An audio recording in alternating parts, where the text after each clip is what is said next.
The meeting room turned into a prison cell as I sat across from Travis, watching him stamp "denied" across my promotion paperwork for the third consecutive year. The red ink seemed to bleed through the page like my crushed hopes. "The delay itself is your punishment," he said, sliding my rejection letter toward me with manicured fingertips. His voice carried that familiar smug tone, the one reserved for moments when he exerted power over others. "Perhaps next review cycle you'll remember your place." I wanted to scream. 3 years of watching junior colleagues zoom past me on the corporate ladder while I remained anchored to my entry-level position, despite outperforming everyone in our division. My quarterly reports consistently showed top metrics. I'd secured the Henderson account, the largest industrial client in our region, single-handedly. My real crime? Questioning Travis when I discovered altered safety inspection results that could have endangered lives at the Henderson manufacturing plant. "Your performance file speaks for itself." Travis tapped a thick manila envelope marked "confidential," with a red stripe across it, the file he never allowed anyone else to see. "Some things just don't warrant advancement, Kalia." The way he said my name made my skin crawl. I nodded quietly, gathering my papers with steady hands that betrayed none of the rage building inside me. "I understand. Thank you for the feedback." Walking back to my cubicle felt like the longest journey of my life. Whispers followed me, some sympathetic, most curious about how I'd failed again. Before I continue with what happened next, I want to thank you for listening to my story. If you're enjoying it so far, please hit that like button and subscribe to hear more stories like mine. Your comments mean everything to me. I read every single one. Now, let's get back to how this all unfolded. My name is Kalia Winters. I graduated top of my class in industrial engineering and landed what I thought was my dream job at a prestigious safety compliance firm. I'm methodical, detail-oriented, and have a photographic memory for regulations and safety codes, traits that made me exceptional at my job, but apparently threatening to Travis. The trouble began 4 years into my career when I was assigned to the Henderson manufacturing plant. The facility produced critical parts for transportation infrastructure, and our inspection reports directly impacted public safety. During my third inspection visit, I noticed inconsistencies between my findings and the final report submitted by Travis. "These support beam stress test results have been altered," I told him privately after comparing my raw data to his final submission. "The northeastern section doesn't meet minimum safety standards. We can't sign off on this." Travis leaned back in his chair, studying me with cold calculation. "Henderson is our biggest client, Kalia. Do you know what happens if we delay their production schedule?" "I know what happens if a bridge collapses because we falsified safety reports," I countered. His expression hardened.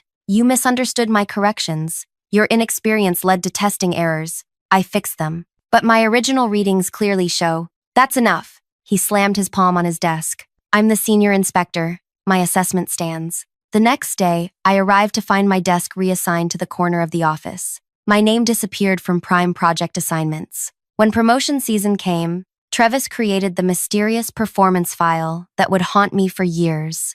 After that first rejection, I contemplated quitting. Most would have, but something inside me refused to give him the satisfaction. Instead, I became indispensable, arriving early, staying late, and taking on the inspections nobody wanted. I developed a reputation among clients for thoroughness and integrity. I built relationships with staff in every department. I redesigned our risk assessment protocols, creating a more efficient system that became the company standard. Though Travis ensured my name appeared nowhere in the documentation. "How do you stay so positive?" my colleague Dina asked after my second promotion rejection. We sat in the break room as she awkwardly avoided mentioning her own recent advancement. I smiled. "I believe in what I do. The work matters." What I didn't tell her, I was playing the long game, not collecting evidence. That would be too obvious with Travis watching my every move. Instead, I was building a foundation no one could ignore, and allies throughout the company who knew my true value. "We simply can't lose you," Travis would say when I hinted at other opportunities. "But there's nothing I can do about advancement until your performance issues are addressed." Meanwhile, I volunteered for the Cross-Departmental Safety Committee, gaining visibility with executives I'd otherwise never meet. I created training materials that saved the company thousands in onboarding costs. I became the quiet expert everyone consulted but no one championed for promotion. The watershed moment came when our company merged with Northlake Industries, a larger firm with stricter corporate governance. Their HR director, Zoe, began reviewing all personnel files as part of the transition. I was working late one evening, finalizing an inspection report, when she appeared at my desk. Her suit was impeccable, her expression unreadable. "Kalia Winters?" she asked, checking my nameplate. "Yes, that's me. I'd like a moment of your time tomorrow. My office, 9 a.m. I barely slept that night, wondering if this merger would finally break my career stalemate or end it entirely. Zoe's office was minimalist, just a desk, 2 chairs, and a wall of professional certifications. She gestured for me to sit as she reviewed a tablet. "I've noticed something unusual," she said, looking up. "Your performance metrics are exceptional. Client satisfaction ratings in the top percentile. You single-handedly prevented a catastrophic failure at the West River Bridge project by identifying structural weaknesses others missed. Yet your advancement has completely stalled." I maintained my composure. "My manager mentions performance issues documented in a special file." Her eyebrows lifted. "A special file?" "Yes, a sealed performance file that only he has access to." She made a note. "That's not standard protocol in any company I've worked with." Hope flickered dangerously inside me. 7 days later, my phone rang with an unknown number. "Kalia, this is Zoe. I need to understand something." Her voice had an edge I hadn't heard before. "The Henderson project you flagged concerns about 3 years ago. Did you keep any of your original testing data?" My heart hammered against my ribs. "I followed protocol and submitted all materials to my supervisor." "I see." The line went quiet for a moment. "I've reviewed your sealed file. It claims you're technically deficient and unreliable, yet every client assessment contradicts this." I felt dizzy. That's been the justification for denying my promotion 3 years running. One more question. The risk assessment protocol our company uses, the one that saved millions in prevention costs. Who developed that? "I did," I admitted. Though the official documentation credits the department, the silence that followed spoke volumes. "Thank you, Kalia. That's all for now." The next morning, whispers spread through the office. An emergency board meeting had been called.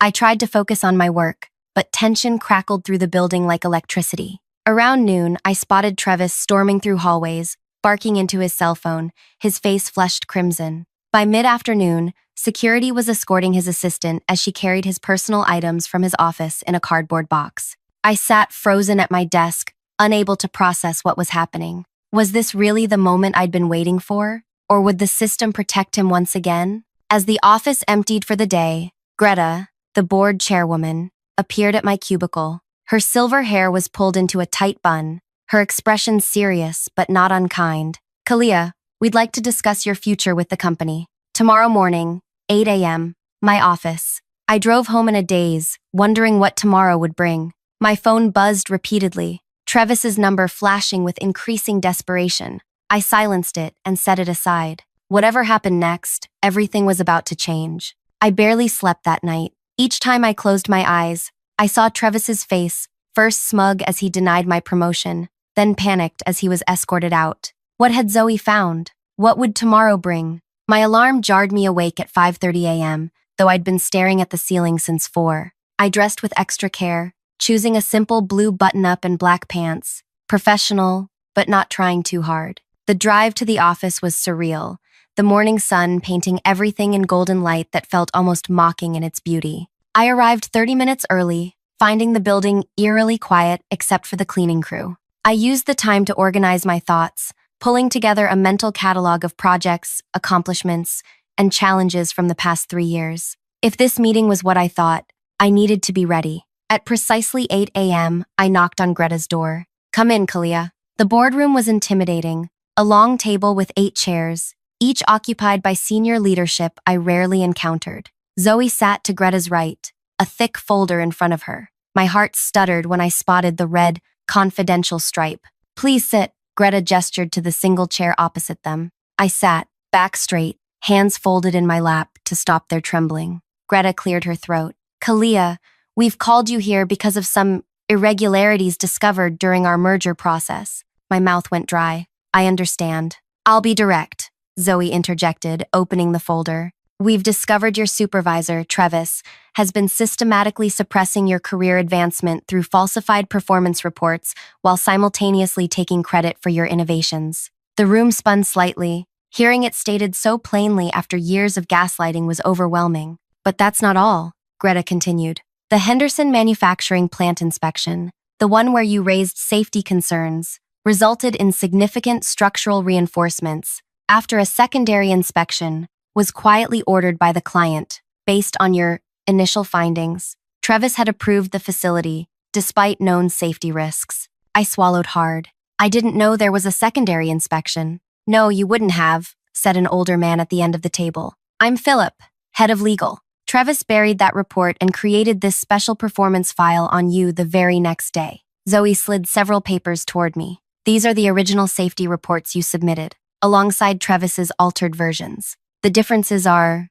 concerning. I stared at the papers, seeing my own handwriting contrasted with Travis's modifications. 3 years of doubt about my own competence crumbled in an instant. We believed Travis was receiving kickbacks for expedited approvals, Greta said, her voice tight with controlled anger. When you threatened that arrangement, he retaliated by stalling your career. The revelation hit me like a physical blow. It wasn't just personal animosity, it was corruption. What happens now? I asked, my voice barely above a whisper. Greta exchanged glances with the others before sliding a contract across the table. We're creating a new division, focused on safety protocol, innovation, and compliance oversight. We'd like you to head it, reporting directly to the executive team.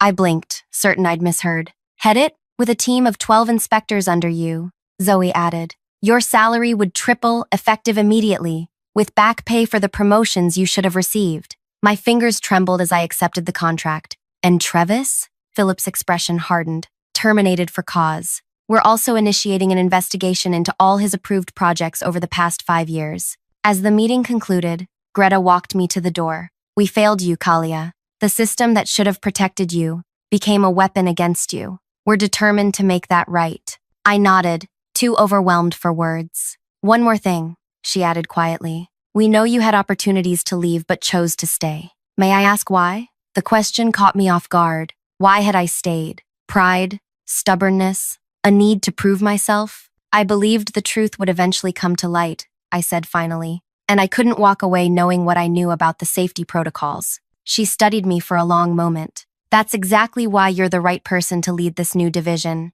As I walked back to my desk, colleagues stared openly. News travels fast in an office, and clearly, something significant had shifted. Dina hurried over, eyes wide. What's happening? People are saying Travis was fired and you're getting promoted? I smiled, the expression feeling foreign after so many years of carefully controlled reactions, something like that. Before I could elaborate, my phone buzzed. Travis again, the 7th call since yesterday. This time, I answered. Kalia, thank God. His voice cracked with desperation. There's been a terrible misunderstanding. I need you to tell them it's all a mistake. The audacity stole my breath. A mistake? You know how these corporate transitions go. People looking for scapegoats. We've always worked well together, haven't we? I've been your biggest supporter.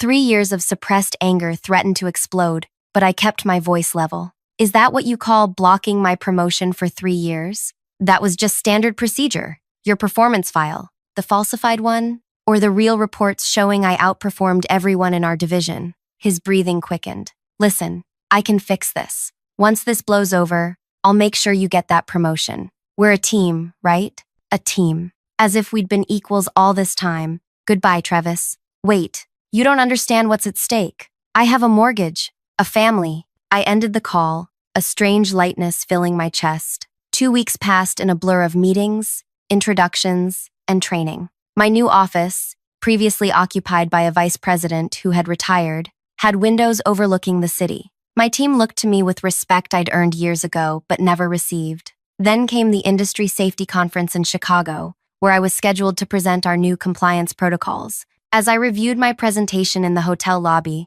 a familiar voice cut through the ambient noise. Well, if it isn't the rising star. I looked up to find Travis standing before me, his once immaculate appearance now rumpled. His tie was slightly askew, his shirt wrinkled. What are you doing here? I asked, fighting the instinct to shrink away. He smiled thinly. Consulting now. Several firms were quite interested in my expertise. He gestured to the chair across from me. Mind if I join you? Every instinct screamed to refuse, but curiosity won out. I nodded once. He sat, leaning forward. I wanted to congratulate you. That was quite the career move you pulled. I didn't pull anything. The truth came out. His laugh held no humor. Come on, Kalia. We both know what happened. You played the long game, making yourself indispensable, building allies, waiting for the perfect moment to strike. That's not. It's impressive, actually, he continued, his admiration seeming genuine. I underestimated you. Most people would have quit or filed complaints that went nowhere.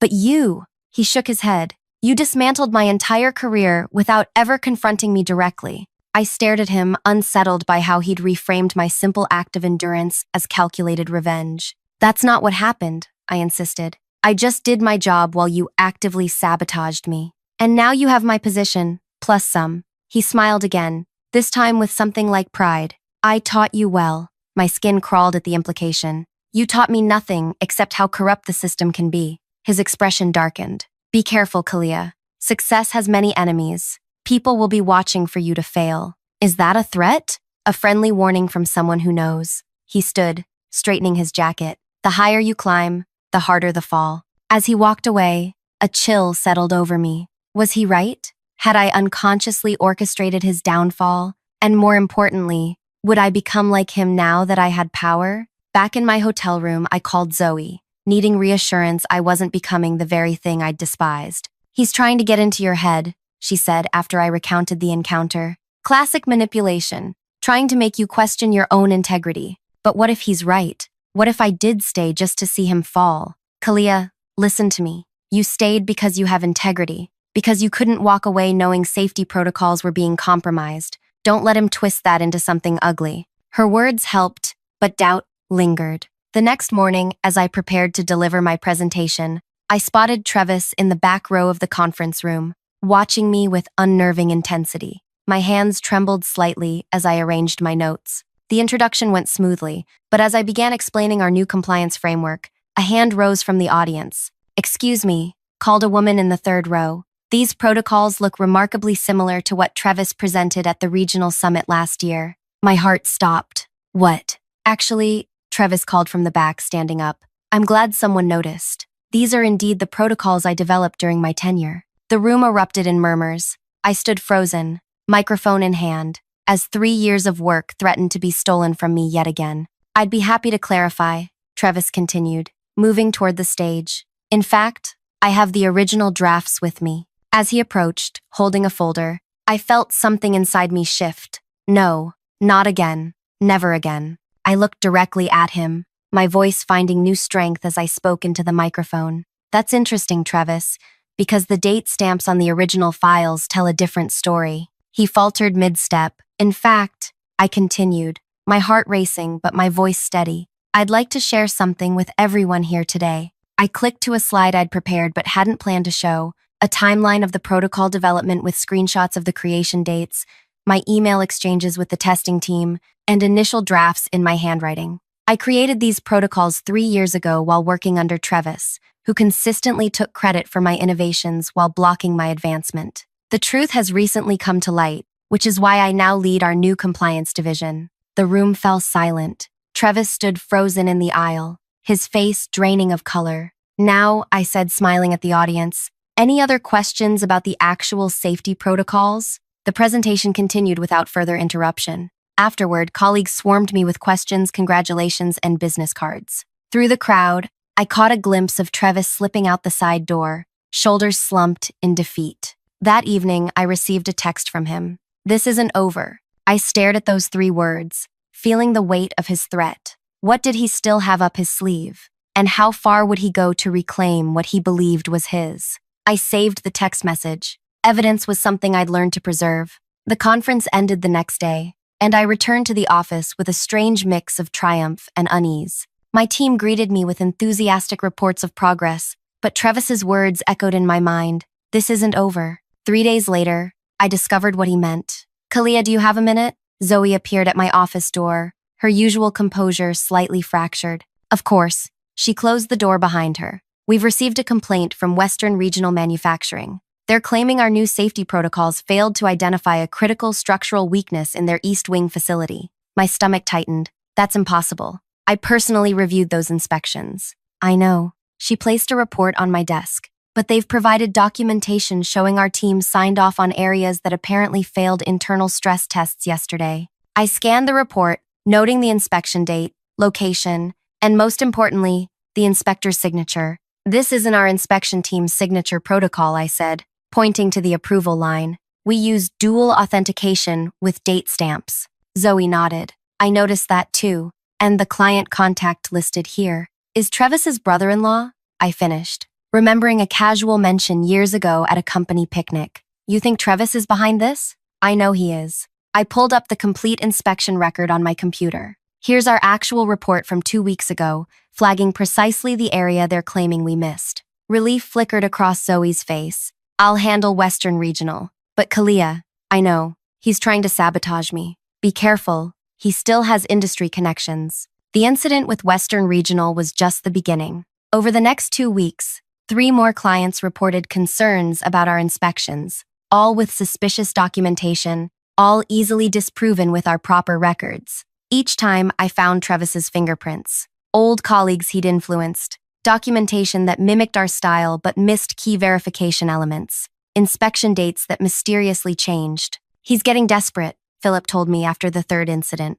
but also more dangerous. What do you suggest? I asked. Document everything, trust no one outside your immediate team, and watch for unusual patterns. I took his advice, implementing additional verification steps in our protocols and personally reviewing every inspection report before submission. My days stretched into nights, sleep becoming a luxury I couldn't afford. The pressure was immense. One legitimate mistake could validate Travis's sabotage campaign. Then came the Henderson account. They're requesting you personally for their annual safety inspection, my assistant said, placing the request on my desk. Specifically you, not just our department. Henderson, where it all began, where I'd first discovered Travis's altered safety reports, where he'd first threatened my career. When? Next Tuesday. Their production schedule is tight, so they need quick turnaround. Warning bells rang in my mind. Henderson never rushed inspections. Their insurance required thorough documentation. Get me everything we have on Henderson's inspection history,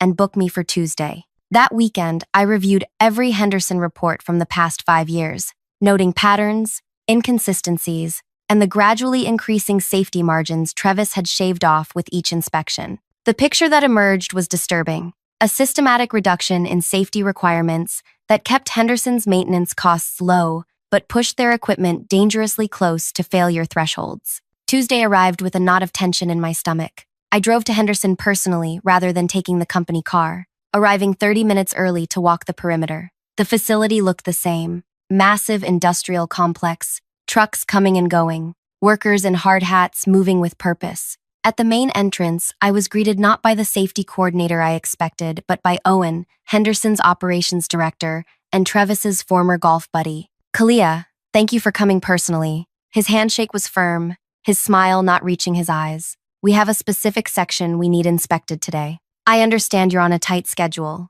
I said carefully, but our protocol requires full facility inspection. Of course, he waved dismissively. But if you could start with the Eastern Production Wing, that would help us immensely. The Eastern Wing, the same section where I'd first found altered safety reports. I'll need my full team for a proper inspection, I said. Oh, we were told you'd handle this personally. His smile tightened. Travis always did. There it was. The trap began to take shape in my mind. I'll need to make a quick call, I said, stepping aside. I called Zoe, keeping my voice low. Travis is setting me up at Henderson. I need backup and legal coverage. What's happening? They want me to inspect alone, specifically the section where safety reports were previously altered. I think they're planning to claim I missed something critical or falsified reports. Don't enter the facility, she said immediately. We'll send a full team and legal representation. This sounds like a coordination with Travis to discredit you. When I returned to Owen, his impatience was visible.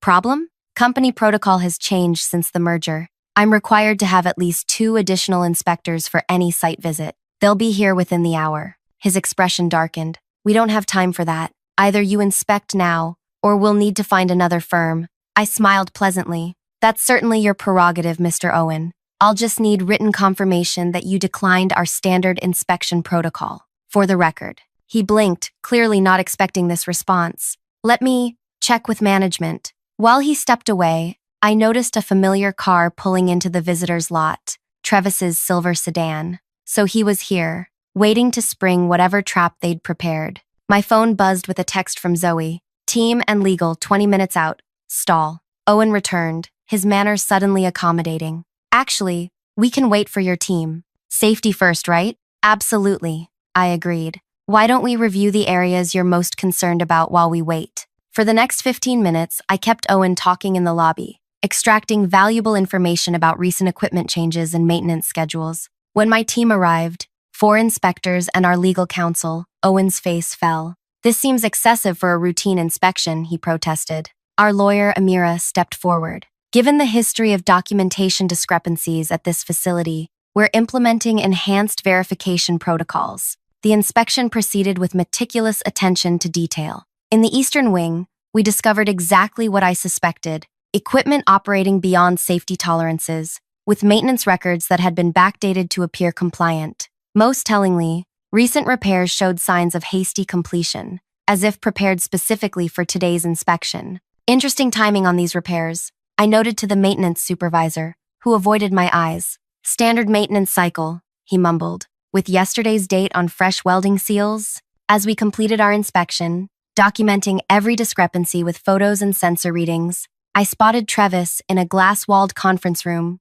with Owen and 2 other Henderson executives. Their animated discussion ceased when they noticed me watching. Back at the office, our team compiled the most comprehensive inspection report Henderson had ever received, documenting 23 safety violations that required immediate attention before operations could continue. They won't like this, Amira warned as we finalized the report. They don't have to like it. The violations are real and documented beyond dispute. The response was swift and furious. Henderson's CEO called Greta directly, claiming we were implementing punitive measures based on personal vendettas. Travis submitted a formal industry complaint, alleging I had fabricated violations to target his former client. For 3 tense days, our findings were scrutinized by the board, external consultants, and Henderson's own safety team. The pressure was enormous. My entire division's credibility hung in the balance, along with my career. On Friday morning, Greta called me into her office. Her expression gave nothing away as I took a seat. "The independent review is complete," she said without preamble. I nodded, hands clasped tightly in my lap. All 23 violations were confirmed. A small smile broke through her professional mask. In fact, the independent inspectors found 4 additional issues we missed. Relief flooded through me. And Henderson? They've agreed to a complete safety overhaul and terminated their relationship with Travis's new consulting firm. They're claiming he advised them to make cosmetic changes to pass inspection rather than addressing underlying issues. And Travis's complaint against me? Withdrawn this morning. She slid a folder across the desk. But that's not all. The review triggered an industry-wide audit of facilities Travis inspected in the past 3 years. 3 other manufacturing plants have already been temporarily shut down due to critical safety violations. I opened the folder to find a press release draft, announcing our firm's new role in establishing updated industry safety standards, with me named as project lead. This isn't just vindication, Kalia. This is revolution. You've exposed systemic problems that put countless lives at risk. As I left Greta's office, my phone buzzed with a text from an unknown number. "Need to talk. It's Travis. Please." I stared at the message, remembering 3 years of humiliation, gaslighting, and suppressed rage. The old Kalia would have ignored it, taking the high road. But I wasn't that person anymore. I texted back, "Riverfront Park, 6 p.m. The park was quiet at that hour, most workers having headed home for the weekend. I spotted Travis on a bench overlooking the water, his once confident posture now slumped in defeat. "Thank you for coming," he said as I approached, not looking up. I remained standing. "What do you want?" "To explain, to apologize." He finally raised his eyes to mine. "I'm finished, Kalia. No firm will hire me after the Henderson fallout. The industry association is reviewing my certification. That's not my problem." "I know." He ran a hand through his disheveled hair. "But I thought maybe you could. Put in a word. Tell them I cooperated. Something to salvage what's left of my career." I studied him. This man who had tormented me for years, now reduced to begging for my help. The power dynamics had completely reversed. In that moment, I had exactly what I dreamed of during countless sleepless nights: Travis at my mercy. "Do you remember what you said to me 3 years ago, when you first denied my promotion?" He frowned, then understanding dawned. "The delay itself is your punishment." "Yes." I sat beside him, close enough to see the fear in his eyes. For 3 years, I waited, watching colleagues advance past me, doubting my own abilities, wondering what I'd done wrong. I was wrong, he whispered. I was threatened by you. And now you want my help? He nodded, a glimmer of hope in his expression. I reached into my bag and removed a folder, identical to the confidential file he'd used against me for years. I've created a file on you, Travis. Everything you did to me, every altered report, every safety violation you approved, every kickback you received. I placed it between us on the bench. The industry association already has a copy. The color drained from his face. You're destroying me. No, I stood, straightening my jacket. I'm ensuring justice. The delay itself is your punishment, but the consequences are your own making. As I walked away, I heard him call after me, his voice breaking. I didn't look back. 3 months later, our new safety standards were implemented across the industry. My team expanded to 30 inspectors, all trained in the rigorous protocols I'd developed. Henderson's facility reopened under new management, with our firm providing ongoing safety consultation. And Travis? The last I heard, he was working night security at a warehouse. His certification permanently revoked after the investigation revealed kickbacks from 6 different companies. Sometimes, when I walk past my glass-walled office with its view of the city, I think about that day in the park, not with regret, but with the quiet satisfaction of knowing that justice, though delayed, eventually arrives. The file remains in my desk drawer, a reminder of how power can corrupt and how truth, though buried, will always find its way to light. If you've stayed with me until the end of this story, thank you. Your support means everything. If it resonated with you, please like, share, and subscribe for more stories about standing up against injustice, even when the odds seem impossible. Remember, sometimes winning isn't about immediate victory. It's about having the courage to stay in the fight when everyone expects you to quit.